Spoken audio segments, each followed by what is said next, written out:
बोलिए श्री सतगुरु महाराज जी की जय। श्री प्राणनाथ प्यारे की जय। श्री पन्नाथ धाम की जय। सर्व सुंदर साथ की जय।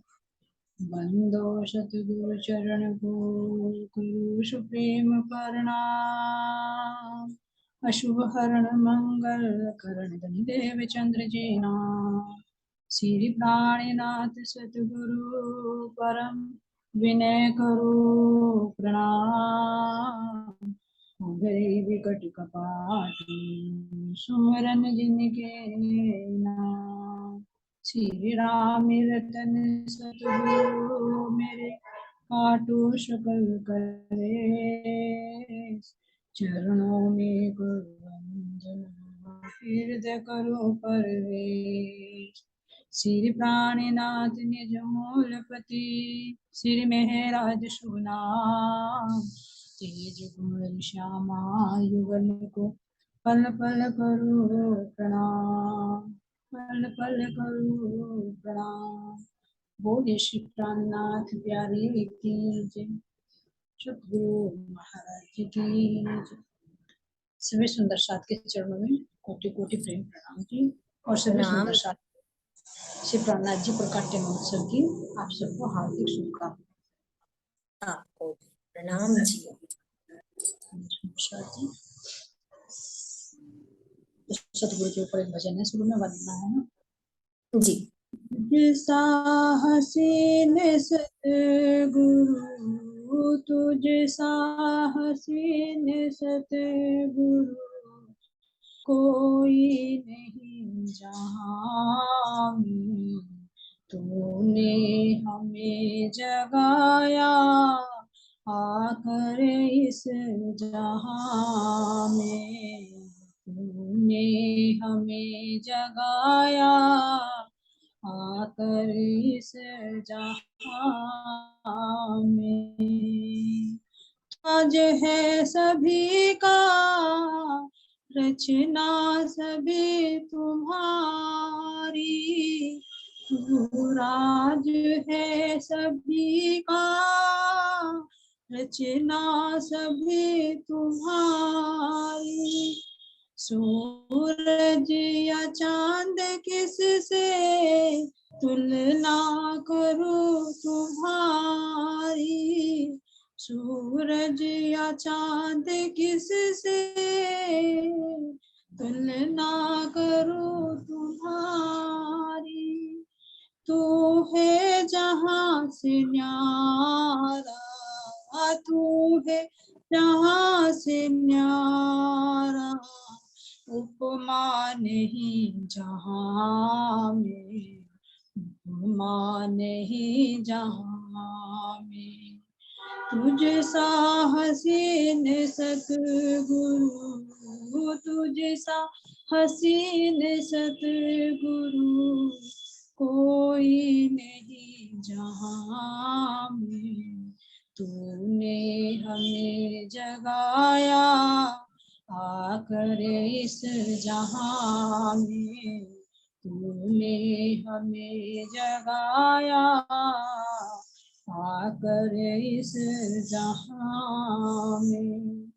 नजरों में जब तू आए उर में तुझे बसा लूं। नजरों में जब तू आए उर में तुझे बसा लूं। पलकों का डालू पर्दा दिल में तुझे छुपा लूं। पलकों का डालू पर्दा दिल में तुझे छुपा लूं। रम जाओ तुझ में प्रीतम रम जाओ तुझ में प्रीतम। लौटू ना इस जहां में लौटू ना इस जहां में।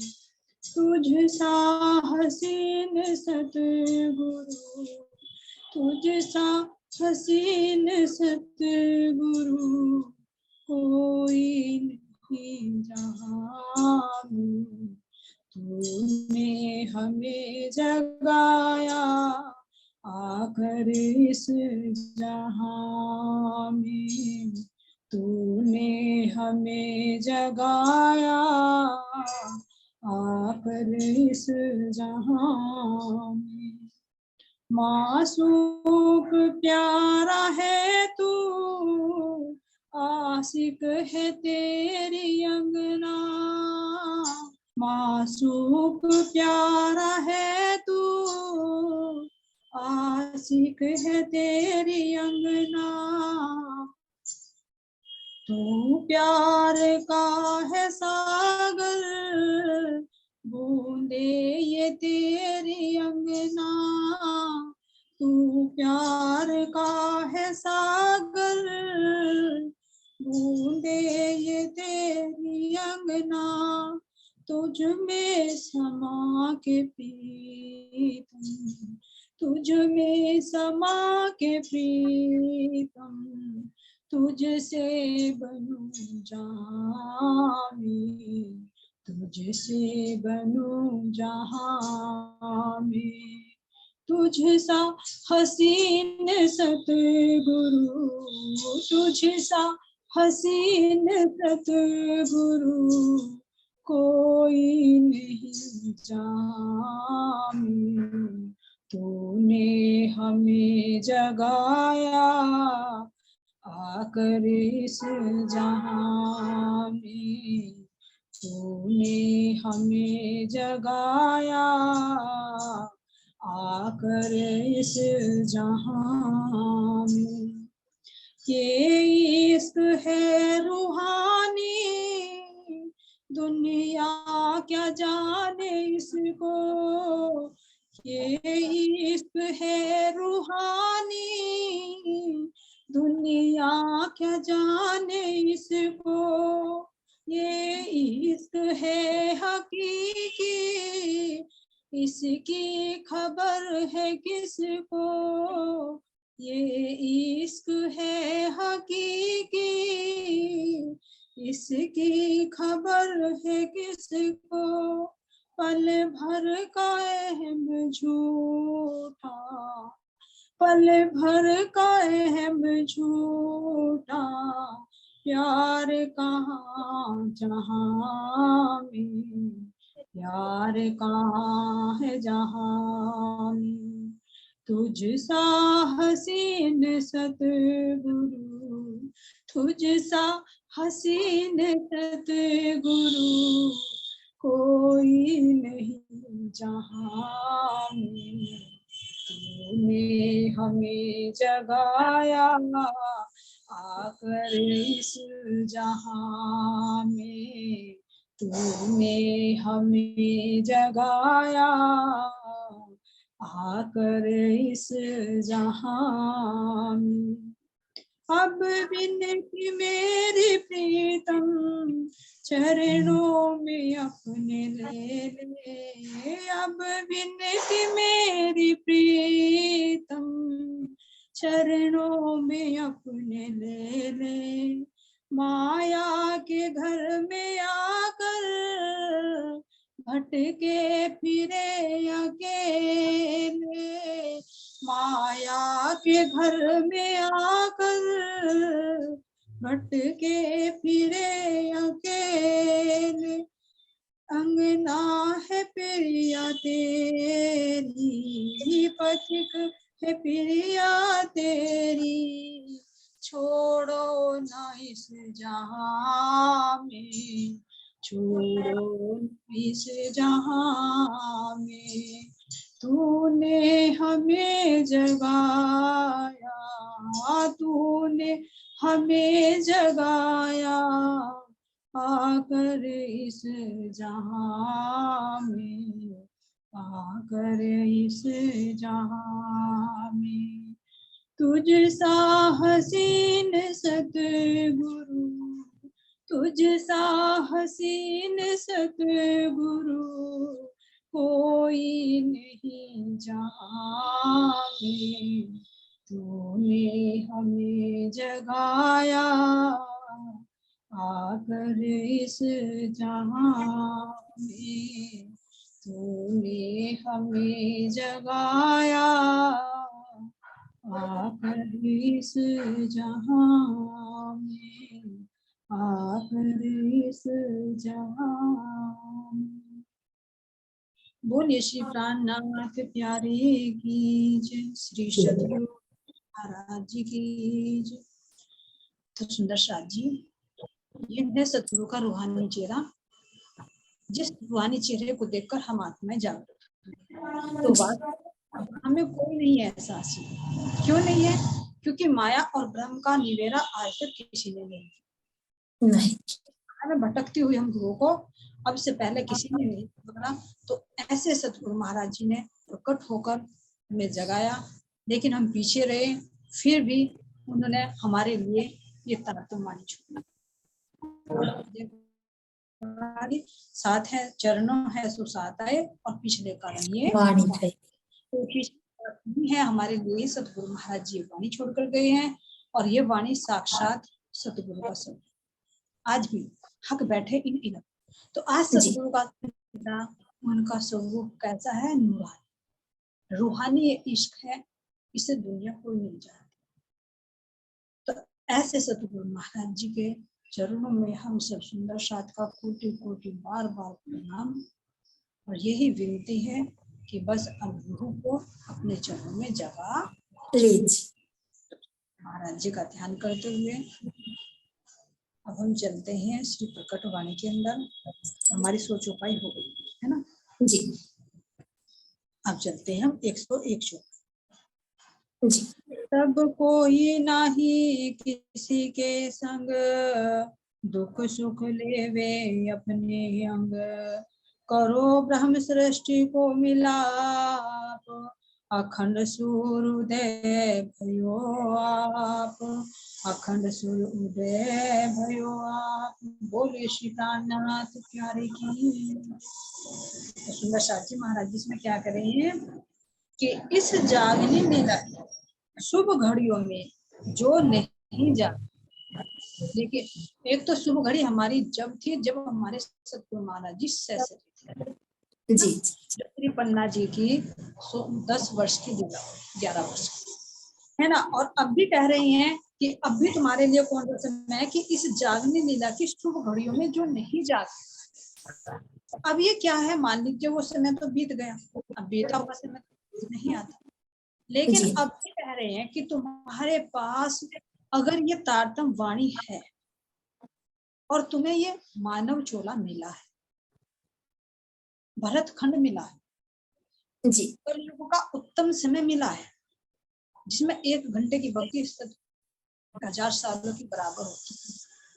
तो ऐसे इन तीनों पदार्थों को पाकर सतगुरु का ज्ञान लेकर क्यों नहीं भविष्य काल जी। तो इसलिए कि तुम्हारे लिए भी ये जागनी लीला की इस घड़ियों में जो नहीं जागेगा, अब ये जागने की लीला में वो तो उस समय बीत गया, लेकिन अभी भी जागने की लीला चल रही है। क्यों? क्योंकि सतगुरु महाराज जी भी, राजी महाराज जी भी अभी नहीं गए, वे भी अभी नूरी से पन्ना जी में विराजमान होकर वहीं से जागने लीला कर रहे हैं।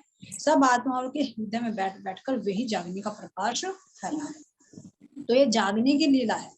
तो अब भी कह रहे हैं कि इस जागने की शुभ घड़ियों में जो नहीं जागेगा, यानी अब हम ले सकते हैं कि अगर जब तक हमारे इस तन में सांस, जब तक हमें ये मानव का चोला मिला है, तो हमारे लिए शुभ घड़ी आई है, शुभ घड़ी। तो ये तन छोड़कर हम किसी भी योनि में चले जाएंगे, कोई पशु बन जाए, पक्षी बन जाए, या कोई जानवर बन जाए, या कोई नाली का कीड़ा बन जाए, कुछ भी बन सकते हैं। तो चेतना तो उसमें भी रहेगी, लेकिन ये बताइए क्या तुम उस समय फिर भक्ति कर पाओगे? जी नहीं कर पाए। तो इसलिए कह रहे हैं शुभ घड़ियां हैं, और ये जागने का दौर है, क्योंकि जागने का अभी ब्रह्मांड ही चल, अभी है शुभ अवसर हमारे पास। ब्रज की लीला हुई थी, वो भी ब्रह्मांड अखंड हो चुका, रास की लीला हुई थी, वो भी अखंड हो चुका, ब्रज रास 2 अखंड थी, तामे लीला हमारी। अब कह रहे हैं तीसरा ब्रह्मांड, जागने का ब्रह्मांड भी अखंड करना, ये लीला अति भारी। तो ये जागने का ब्रह्मांड भी अखंड करना है, जिसकी लीला बहुत भारी है। बहुत भारी का मतलब बहुत महत्वपूर्ण है। जी जी। अभी भी ये जागने का समय है, हमारे पास ये शुभ अवसर है। हम इस तारतम वाणी को अपने हृदय में उतारकर इसके अनुसार चलन बनाकर हम जीते जी यहाँ से मुक्त हो सकते हैं। अपने लौट यहाँ आई हुई सूरता को अपने धाम में वापस लौटा सकते हैं। अपने परमात्मा के दिव्य स्वरूप का ध्यान कर सकते हैं। अपने सूरता से अपने 25 पक्षों में रमण कर सकते हैं। ये मौका फिर नहीं मिलेगा अगर ये मानव तन छूट। तो इसीलिए कह रहे हैं, इस जागने लीला की शुभ घड़ियों में जो नहीं जागेगा उनका संगी फिर कोई नहीं बनेगा। नहीं, विचारणीय बात है, उनका संगी कोई नहीं बनेगा। तो अब विचार करिए, इसको प्रैक्टिकल में देखिए। अब हम हैं जी, हम कर रहे हैं, हमारे रिश्ते नाते परिवार है तो हमारे साथ खड़े हो जाते हैं। क्यों हो जाते हैं? क्योंकि हम उनके साथ है, वे हमारे साथ, लेना देना। और दूसरा मोह का बंधन, क्योंकि मोह से सारी सृष्टि रुकी हुई है। मोह के बिना तो परिवार भी नहीं रहेगा। मोह के कारण ही एक पक्षी अपने बच्चे को चुगा लाकर, हर एक के अंदर मोह तत्व मौजूद है। लेकिन अब विचार करिए कि अगर तुम किसी और योनि में चले, मान लीजिए तुम कोई पशु बन गए, या कोई तुम चूहा ही बन गए, या कोई तुम कुत्ता बन गए, कुछ भी बन सकते, ये गाय बन गई। तो अब ये बताइए, जो इससे तुम्हारा स्वार्थ होगा, गाय है तो दूध देती है, उसकी तुम देखभाल करो जी, ठीक है। लेकिन अगर तुम गले का कुत्ता बन गए तो तुम कितने भी बीमार हो, तुम्हें कितने भी कीड़े पड़ जाए, तुम्हारी रक्षा कौन करेगा? जो तुमने कर्म कर रखे हैं उनका भुगतान कौन करेगा? हमें हो सकता है जिनके लिए तुम ये कर्म कर रहे हो और तुम उनके घर में आओ तो तुम्हें देखकर और तुम्हें डंडा मार कर, अरे इसके तो कीड़े पड़े, अरे इसमें से तो बदबू आ रही है, घर में गंदी कर देगा, बाहर निकाल।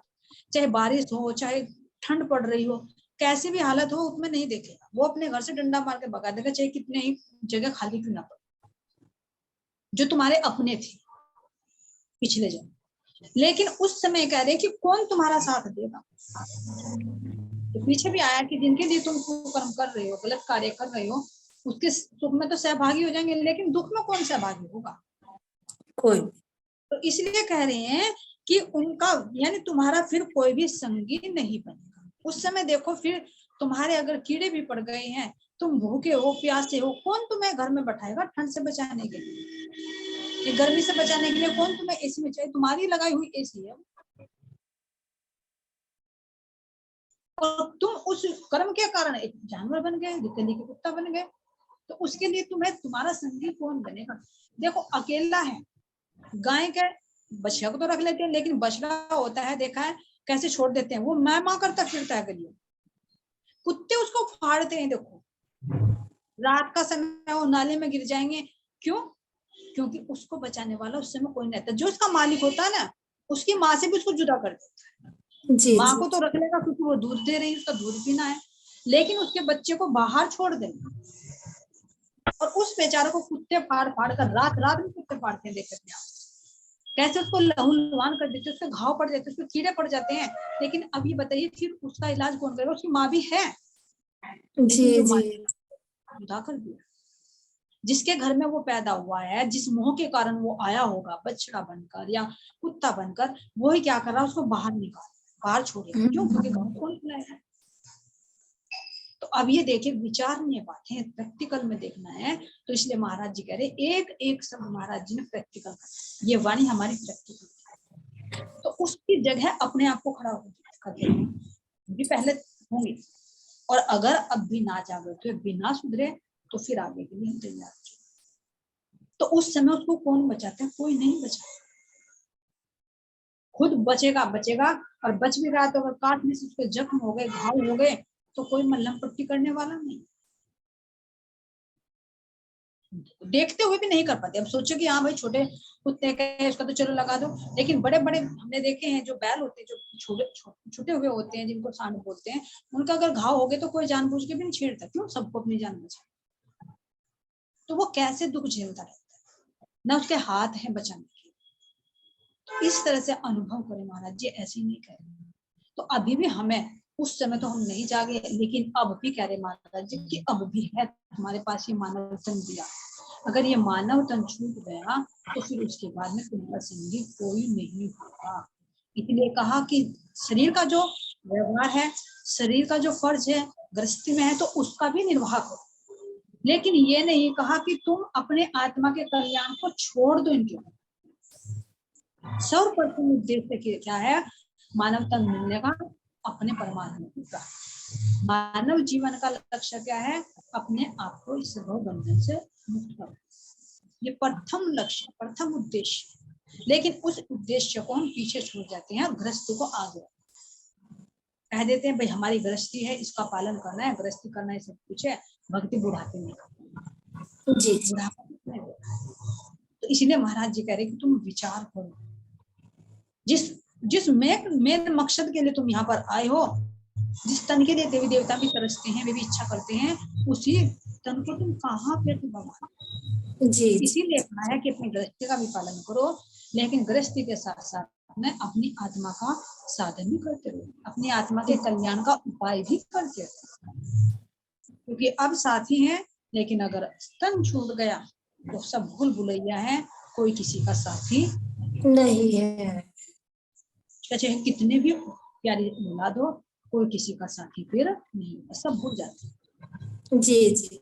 भूले बिना याद भी रखे, याद भी रखे तो क्या होगा यार, क्या वो वापस लौट कर आएगा? उसकी सूरत दोबारा दिखने वाली है। तो इसीलिए कहा जाता है कि सबसे पहले यही है। और देखो यही होता है जो श्राद्ध चल रहे हैं कि पिंडदान करते हैं, हमारी औलाद पिंडदान करके हमारा मोक्ष होता है। पिंडदान क्या है?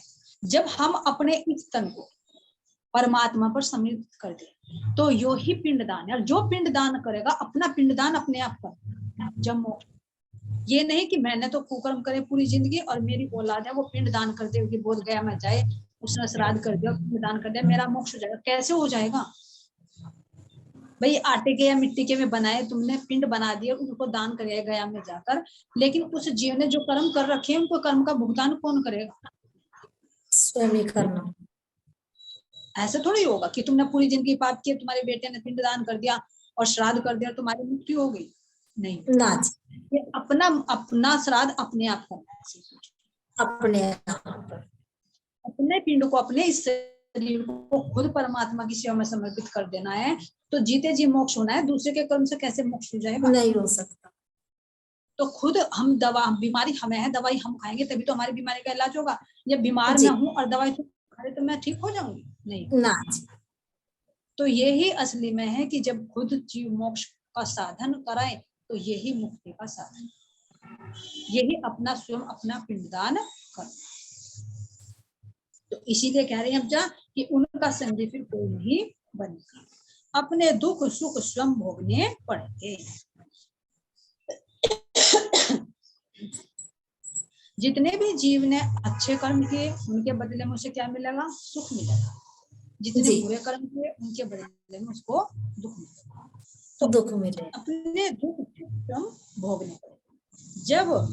जब अखंड ज्ञान सूर्य उदय हो चुका है, अभी देखिए कौन सा कह रहे हैं, अब जब अखंड ज्ञान सूर्य उदय हो चुका है तो इसके प्रकाश में मुझे परमात्मा को एकत्रित कर लेना।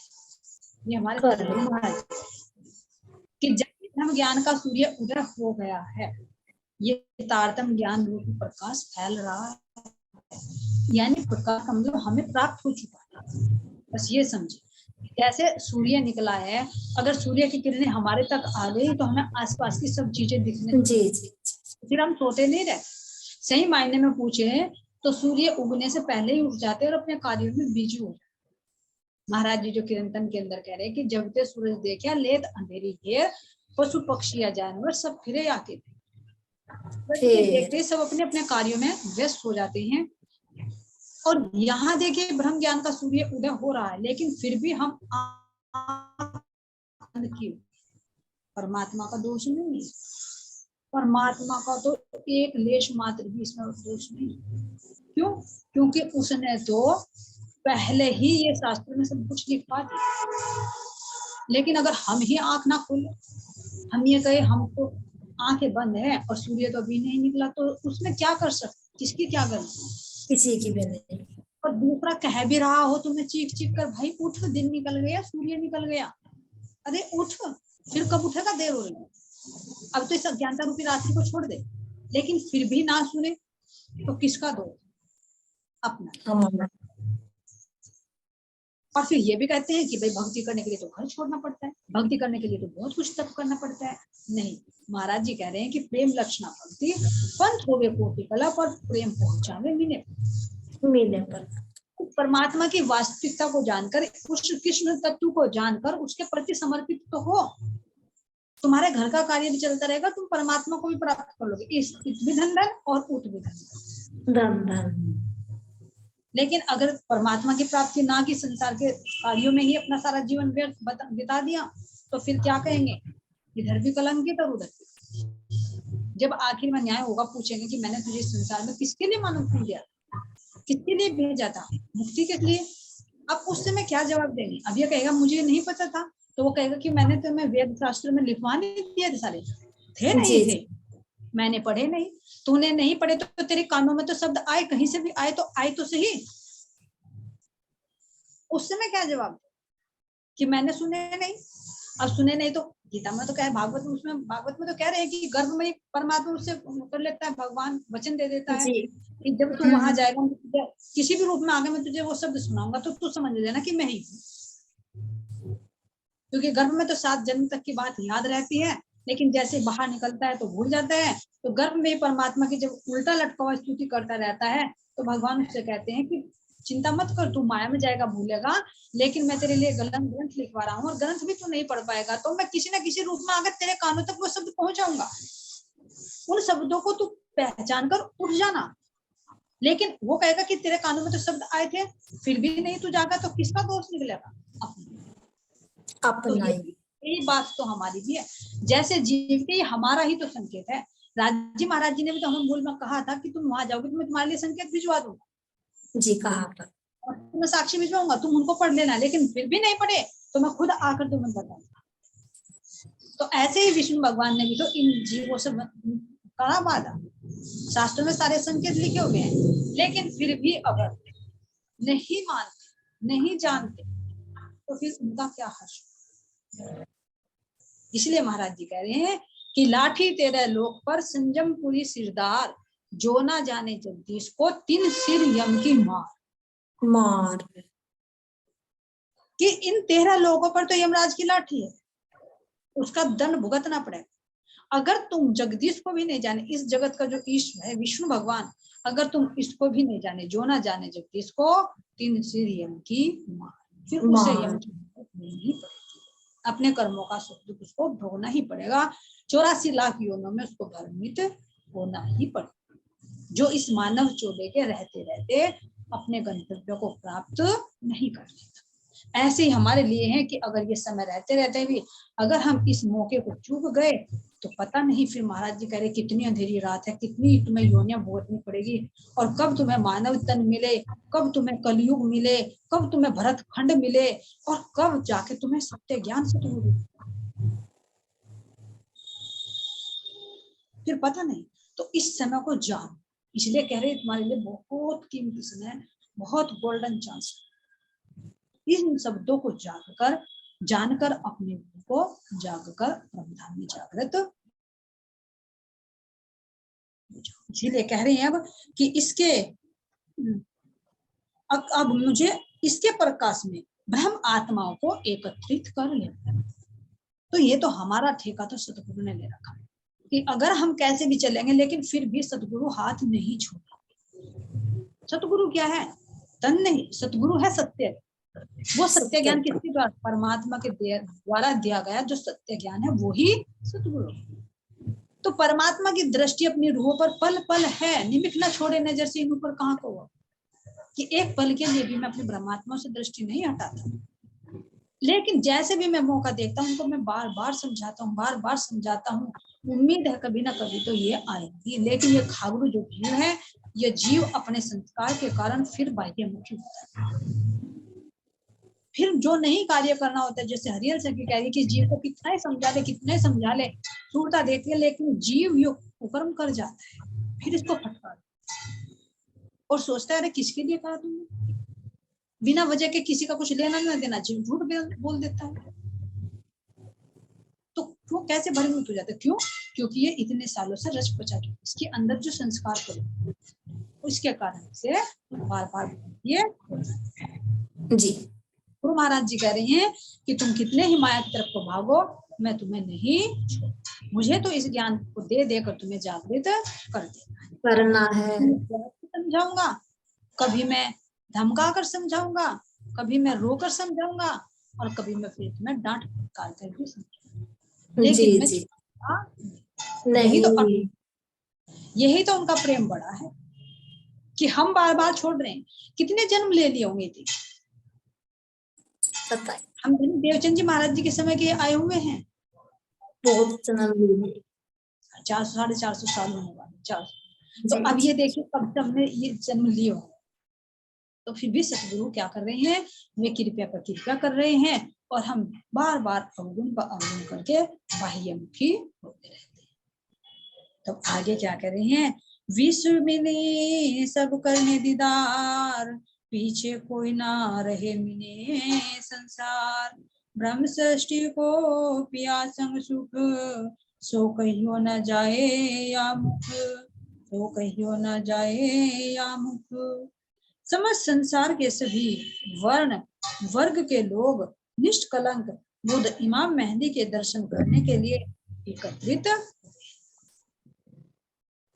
तो अब भी जो इस जागृति ज्ञान में आ रहा है, वो चाहे किसी भी धर्म में है, किसी भी संप्रदाय में है, किसी भी जाति का है ना, और कैसा भी है, वो सब एक परमात्मा उसी को मानता है, सबका मालिक एक, लेकिन वो एक कौन है उसको जानना है, कहना। तो ऐसे ही जब पन्ना जी की लीला हुई 11 वर्ष की, तो सब जैसे कहे, चाहे मुस्लिम थे, चाहे हिंदू थे, चाहे जैन थे, चाहे सिख ईसाई, कैसे भी थे, कोई भी आश्रमों के, तो कोई भी संप्रदायों के थे, हैं। महाराज जी कह रहे कि नारी बूढ़ा बालक जिन इलम या बूझ, तिन साहेब करके पूजे यही अच्छा। तो उन्होंने सब जिनको जैसे चाहा कि साहेब यानी सबका मालिक एक है, एक परमात्मा है, तो वो पहचान करके सबने उनको प्राप्त। तो जब आने जाने वाले सुंदर साथ, पहचानने वाले सुंदर साथ तो आगेवान हो गए, लेकिन जो हम जैसे पीछे रह गए, तो हमें भी अब अगर ये तारतम्य ज्ञान का प्रकाश प्राप्त होता है, तो अपना बाह्य दृष्टिकोण को हटाकर आत्मिक दृष्टि को लेकर उस परमात्मा की पहचान करनी चाहिए। जो सतगुरु बता रहे हैं उनके वचनों पर विचार करना चाहिए, उस सत्य की खोज करनी चाहिए, आखिर वो परमात्मा एक है कौन सा, जो हम सबकी अलग अलग पूजा करते हैं, अलग अलग सबकी मान्यताएं हैं, तो वो एक सत्ता कौन सी है, और उसके साक्षी किससे मिलेगी, सब शास्त्र ग्रंथ उसका, और सबके शास्त्र ग्रंथ पढ़ने के लिए किसी के पास टाइम नहीं है, तो टाइम नहीं है, तो इसीलिए महाराज जी ने, राज्य महाराज जी ने सब शास्त्रों का सार तारतम्य वाणी के अंदर, तो तुम्हें अलग अलग जाने की जरूरत नहीं, अलग अलग खोजने की जरूरत नहीं है, बस तुम मेरी वाणी को पढ़ो तो तुमने सब कुछ पढ़ लिया। इसीलिए कह रहे कि निज नाम पढ़ा तीन सब पढ़ा, सब शास्त्रों का सार, और निज बिना नाम खाली गए पढ़ पढ़ चारों वेद। तो ये तारतम्य वाणी पढ़ते ही सब शास्त्रों का ज्ञान हो जाता है। कैसे? जैसे कह रहे हैं कि गोपियों की ब्रज में तो सब वेद शास्त्रों की ज्ञाता थी। जी जी जी। तो क्यों था? क्योंकि उनके अंदर उनके अंदर वो सारा ज्ञान निहित था, भले ही वे प्रकट नहीं कर रहे थे, उद्धव जी प्रकट कर रहे थे, लेकिन वो ज्ञान उनके अंदर था। लेकिन अब इस जागने के ब्रह्म में उस ज्ञान को प्रकट करना है, तो इसलिए कह रहे हैं कि ये तारतम्य वाणी सब शास्त्रों का सार है। तो जिसने ये पढ़ लिए, सारे शास्त्र पढ़ लिए, और जिसने ये तारतम्य वाणी नहीं पढ़ी, वो चाहे कितने भी वेद शास्त्र पढ़ता रहे, वो फिर भी खाली जाएगा। क्यों खाली जाएगा?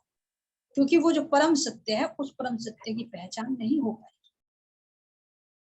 ये ज्ञान जागृति बुद्धि का ज्ञान है, और शास्त्र जो है सौपन की बुद्धि के, तो सौपन की बुद्धि से सौपन को तो जाना जा सकता है, जागृति बुद्धि से सौपन को भी जाना जा सकता है, और जागृति को भी जाना जा सकता है। जैसे हम सौपन में होते हैं तो सौपन में जागृति का नहीं पता रहता, केवल सौपन में ही देखते हैं, सौपन का ही ज्ञान होता है। लेकिन जब हम जाग जाते हैं तो हमें जागृति का भी ज्ञान होता है, और सौपन स्वप्न का भी होता है कि मैंने स्वप्न में क्या देखा है। तो इसी तरह से ये जागृति वचन है, परे जागृत तुरंत जागृत करते हैं सब। तो ये जागृति ज्ञान है जो रूह को जागृत कर देता है। तो इसीलिए कह रहे हैं कि संसार के सभी वर्ण वर्ग के लोग निष्कलंक बुद्ध इमाम मेहंदी के दर्शन करने के लिए एकत्रित हुए। कब एकत्रित हुए? जब इस तारतम्य ज्ञान की छत्र छाया में आए। कोई पीछे नहीं रहना चाहता। ब्रह्म आत्माओं को चेतन मिलन से जो आनंद प्राप्त हुआ उसका वर्णन इस जीव से नहीं होता। तो कह रहे हैं कि वाणी के माध्यम से ब्रह्म आत्माओं को प्रियतम के मिलन का आनंद प्राप्त और जीव को अखंड मोक्ष प्राप्त, अखंड मुक्ति प्राप्त है ना, जो वैकुंठ से भी परे की मुक्ति, वैकुंठ से भी परे आनंद है। तो उसका वर्णन इस जीव्या से नहीं हो सकता। जो आनंद ब्रह्म आत्माओं को प्राप्त होता है और जो ब्रह्म आत्मा की संगति करने से जीव को भी जो आनंद प्राप्त होता है, उस आनंद को शब्दों में बयान नहीं किया जा सकता। जी जी। कैसे नहीं किया जा सकता? जैसे कोई तुमने मीठा खाया, तो मीठा खाकर उसका जो स्वाद है वो स्वाद तुम दूसरे को नहीं बता सकते। हाँ, बता दोगे शब्दों में कि मीठा है, खट्टा है, कड़वा है, लेकिन जो तुम्हें उसका रस का एहसास हुआ है वो एहसास नहीं बता सकते। इसीलिए तो परमात्मा का आनंद शब्दों से परे, एक अक्षर भी नहीं बोल सकते, अक्षर। तो ऐसा ही आत्मा परमात्मा से मिलन करती है तो वो आनंद उसको प्राप्त। इसीलिए महाराज जी कह रहे हैं कि विश्वमिनी सब करने दीदार, पीछे कोई ना रहे मिने संसार। ब्रह्म सृष्टि को पिया संग सुख, सो कहियो न जाए या मुख, सो कहियो न जाए या मुख। बोले श्री प्राणनाथ प्यारे की जय। श्री सतगुरु महाराज जी की जय। प्रणाम जी। प्रणाम जी, प्रणाम जी।